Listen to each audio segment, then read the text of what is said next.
नमस्कार, वंदे मातरम। मैं बलदेव राजपूत, दुर्ग छत्तीसगढ़ से। आज हम लोग लेज़र का एक और टॉपिक लेके आए हैं। टॉपिक का नाम है जनसंख्या विक्रमण। इसको इंग्लिश में बोलते हैं पॉपुलेशन इन्वर्सन या प्रकाशीय पंपन, ऑप्टिकल पंपिंग। इन दोनों के बारे में पढ़ेंगे। सुनने में ऐसा लगता है कि ये दोनों टॉपिक अलग अलग हैं, बट ऐसा नहीं है, दोनों टॉपिक बिल्कुल एक जैसे हैं।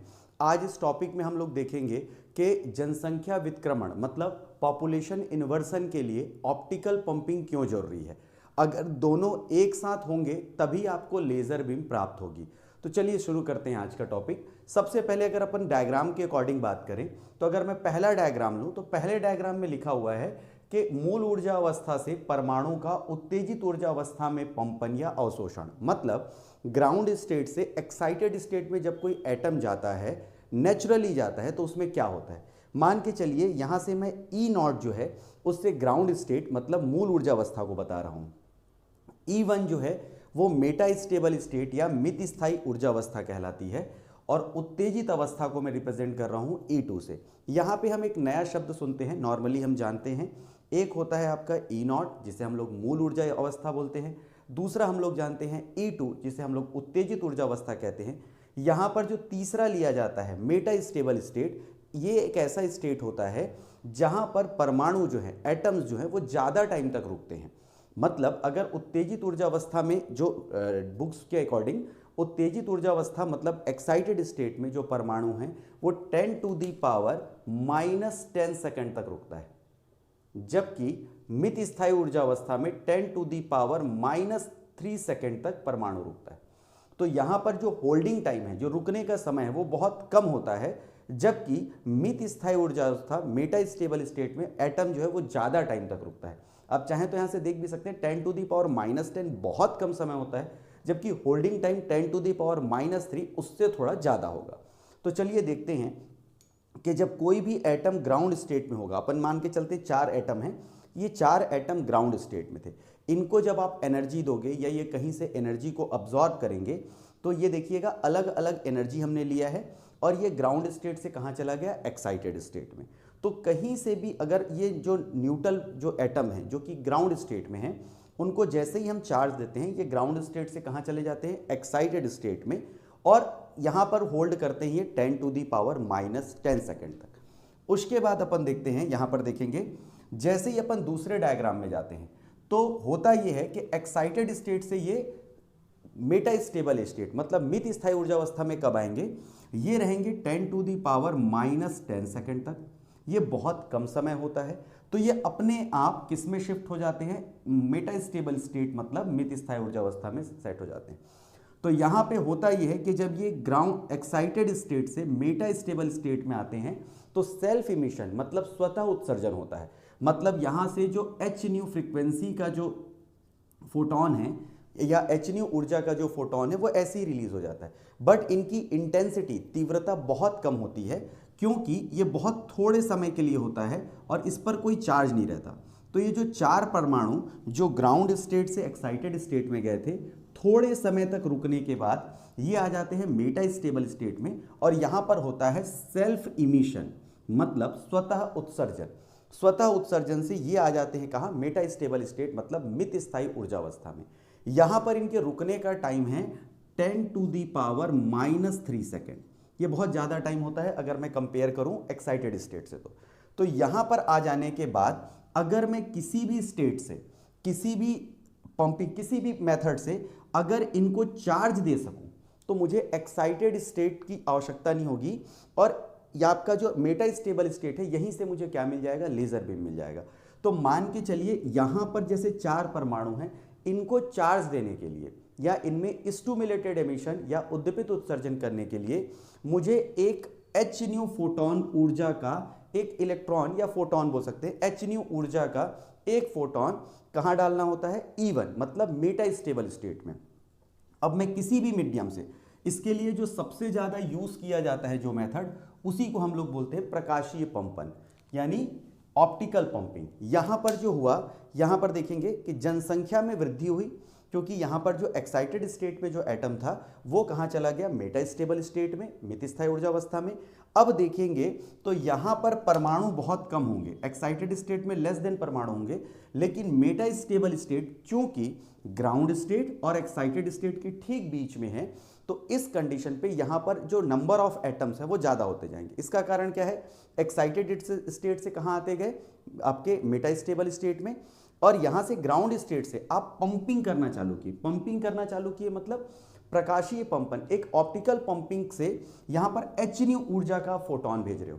जैसे ही आप एच न्यू ऊर्जा का फोटोन भेजते हो तो ये जो एच न्यू ऊर्जा का फोटोन है इससे टकराएगा, टकराने के बाद एनर्जी ये दूसरे वाले को ट्रांसफर करेगा, दूसरा वाला तीसरे वाले को एनर्जी ट्रांसफर करेगा, तीसरा वाला चौथे वाले को एनर्जी ट्रांसफर करेगा।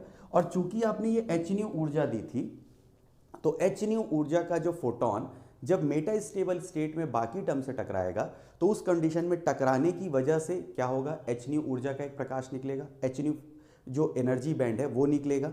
दूसरा, यहां पर अगर आप देखें उद्दीपित उत्सर्जन होगा, स्टिमुलेटेड एमिशन होगा। क्यों, ये जितने भी आपके इलेक्ट्रॉन यहां पे दिखाई दे रहे हैं, ये होगा क्या कि एक दूसरे को एनर्जी ट्रांसफर करेंगे और ट्रांसफर करने के बाद वापस से ग्राउंड स्टेट में आना चालू होंगे। तो मान के चलिए ये 4 एटम जो थे वो 4 बार क्या हुए, नीचे आए, मतलब मेटा स्टेबल स्टेट से कहाँ आए, ग्राउंड स्टेट में आए। और ये 4 बार ये मेटा स्टेबल स्टेट से अगर ग्राउंड स्टेट में आ रहे हैं तो 4 एच न्यू फ्रीक्वेंसी का क्या करेंगे, बीम रिलीज करेंगे एटमॉस्फेयर में, उद्दीपित उत्सर्जन करेंगे। और ये जो पहले से था उसकी वजह से हुआ, तो इनकी संख्या मतलब स्टिमुलेटेड एमिशन की संख्या धीरे धीरे बढ़ते जाती है। तो यहां पर एक बार इसको फिर से रिपीट करते हैं। हुआ क्या, कोई भी जो एटम था वो ग्राउंड स्टेट में था, एनर्जी लेके एक्साइटेड स्टेट में गया, एक्साइटेड स्टेट में जाने के बाद 10⁻⁻10 सेकंड तक रहा, फिर कहाँ चला गया, मेटा स्टेबल स्टेट में, मतलब मित स्थायी ऊर्जा अवस्था में। यहाँ पर धीरे धीरे जो एच न्यू ऊर्जा का जो इलेक्ट्रॉन या फोटोन जो बोले, एच न्यू ऊर्जा का जो फोटोन है उनकी जनसंख्या बढ़ती गई, इसीलिए इसको क्या बोलते हैं, जनसंख्या विक्रमण। क्योंकि मेटा स्टेबल स्टेट में जनसंख्या बढ़ती जाती है, जो एच न्यू ऊर्जा के जो फोटोन हैं उनकी जनसंख्या बढ़ती गई। तो जनसंख्या बढ़ने के कारण स्टिमुलेटेड एमिशन हुआ, मतलब जितनी ज्यादा जनसंख्या बढ़ेगी उतना ज्यादा उद्दीपित उत्सर्जन हुआ। तो यहां पर जनसंख्या बढ़ी, इसीलिए इसको जनसंख्या विक्रमण कहते हैं। उसके बाद जब आपको स्टिमुलेटेड एमिशन कराना है, मतलब जब आपको उद्दीपित उत्सर्जन चाहिए, तो आपने क्या किया, एच न्यू ऊर्जा का फोटोन पंप कर दिया। क्यों, ये खुद से अगर होंगे तो सेल्फ एमिशन हो जाएगा, लेकिन आपको ज्यादा संख्या में एच न्यू ऊर्जा का फोटोन चाहिए, तो आपने क्या किया, ऑप्टिकल पंपिंग किया। ऑप्टिकल पंपिंग एक मेथड है जिससे हम लोग मित स्थायी ऊर्जा अवस्था में, मतलब मेटा स्टेबल स्टेट में इलेक्ट्रॉनों एच न्यू ऊर्जा के फोटोनों की संख्या को बढ़ाते हैं। इसीलिए इस मेथड को क्या बोला जाता है, पंप करना बोला जाता है। ऑप्टिकल पंपिंग एक मेथड है। तो यहां पर जो इलेक्ट्रॉन ज्यादा थे उन इलेक्ट्रॉनों को एच न्यू ऊर्जा का फोटोन दिया गया, जिससे ऑप्टिकल पंपिंग बोले। और ऑप्टिकल पंपिंग के कारण ये इलेक्ट्रॉन एक दूसरे को एनर्जी ट्रांसफर करते गए। एनर्जी ट्रांसफर होने के बाद जो ये न्यूट्रलाइज हुए, जो इनमें ऊर्जा नहीं थी, तो ये वापस कहाँ आते गए, ग्राउंड स्टेट में आ गए। तो जब भी एनर्जी में चेंज होगा तो एच न्यू फ्रीक्वेंसी का हमको एक फोटोन मिलेगा। तो जैसे जैसे एनर्जी चेंज होता गया वैसे वैसे एच न्यू ऊर्जा का हमको इलेक्ट्रॉन मिलता गया, या इलेक्ट्रॉन बीम मिलती गई, या एच न्यू ऊर्जा का फोटोन मिलता गया, आप जो बोलना चाहे बोल सकते हैं। तो इस टाइप से लगातार ये प्रोसेस होता रहा और हमको एक लेजर बीम मिली। याद रखिएगा, जब भी हम ये कॉन्सेप्ट पढ़ते हैं तो दिमाग में एक चीज आता है कि भाई यहाँ पे अगर हम देखें तो मेटा स्टेबल स्टेट मतलब मित स्थायी ऊर्जा अवस्था और ग्राउंड स्टेट मतलब मूल ग्राउंड स्टेट मतलब मूल ऊर्जा अवस्था, ये दोनों की ही आवश्यकता है। एक्साइटेड स्टेट की तो आवश्यकता है ही नहीं। नहीं, ऐसा नहीं होता। ये बिल्कुल अपन जो सोचते हैं, जो स्टूडेंट, उन्हीं के अकॉर्डिंग बता रहा हूँ मैं आपको। होता ये है कि अगर आपके पास ये 3 स्टेट रहेंगे तभी आपको मैक्सिमम आउटपुट मिलेगा। अगर सिर्फ 2 स्टेट रहेंगे, किसी भी एटम को आप यहाँ तक लेके नहीं जा सकते। कभी भी कोई भी जो एटम है वो ग्राउंड स्टेट से सीधा एक्साइटेड स्टेट में ही आता है। अगर आप इसको मेटा स्टेबल स्टेट में लाएंगे तो इसमें जो इसकी इनमें जो ऊर्जा होनी चाहिए वो नहीं रहेगी, जितनी इसका पोटेंशियल रहना चाहिए उससे कम होता है। मतलब अगर मान के चलिए यहाँ पर इनका जितना आपको स्टिमुलेटेड एमिशन के लिए जितनी ऊष्मा की आवश्यकता होती है, रिक्वायरमेंट होती है, उतनी नहीं मिलती। इसीलिए क्या करते हैं, हम पहले ग्राउंड स्टेट से एक्साइटेड स्टेट लेके जाते हैं और एक्साइटेड स्टेट से जो अपने आप किसमें आएगा, मेटा स्टेबल स्टेट में आएगा। वहीं से हम इस पूरे प्रोसेस को करने के लिए H ऊर्जा का फोटोन देते हैं और नेचुरली ये प्रोसेस हो जाता है। क्योंकि जनसंख्या बढ़ने के कारण ये पंपन, ये जो लेजर बीम है वो मिली थी, इसीलिए इसको जनसंख्या विक्रमण कहते हैं। और इस जनसंख्या विक्रमण को करने के लिए जिस प्रोसेस का यूज करते हैं उस प्रोसेस को अपन क्या बोलते हैं, ऑप्टिकल पंपिंग बोलते हैं। तो ये था एक छोटा सा इसका समरी, जनसंख्या वितरण मतलब पॉपुलेशन इन्वर्सन और प्रकाशीय पंपन मतलब ऑप्टिकल पंपिंग के बारे में। उम्मीद है आपको ये कॉन्सेप्ट समझ में आया होगा। तो मिलते हैं अगले वीडियो में, तब तक के लिए जय हिंद, वंदे मातरम।